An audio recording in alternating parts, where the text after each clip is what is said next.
ఇబ్బంది, కన్న బిడ్డలు దూరం అయిపోవడం. హల్లెలూయా.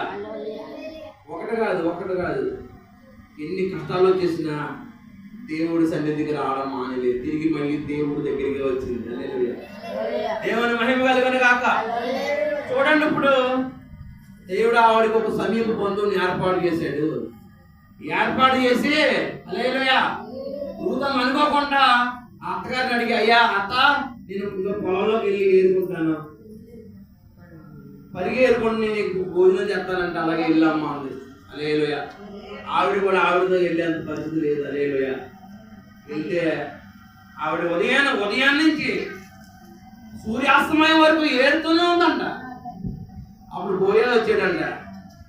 ఎవరు బాబా ఆమె, ఆ అమ్మాయి ఎవరంటే అయోమితో వచ్చింది బాబు, మోయాబిరాలు అన్నట్టు. హల్లెలూయా. అలాగా ఇక అమ్మ ఇక్కడే మంచిది తాగు. ఇప్పుడు పోయేది అన్నాడంట. యవ్వనంలో ఎవరు ముట్టకుండా నేను వాళ్ళకి గద్దించాను, నువ్వు ఇక్కడే ఉండు, ఇక్కడే నీళ్లు తాగు, మాతో పాటు భోజనం చేయి.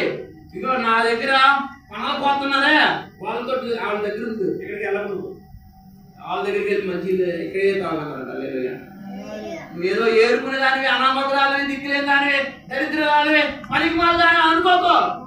బోయాజు నీకు తండ్రి లాంటి ఉన్నాను నేను. హల్లెలూయా.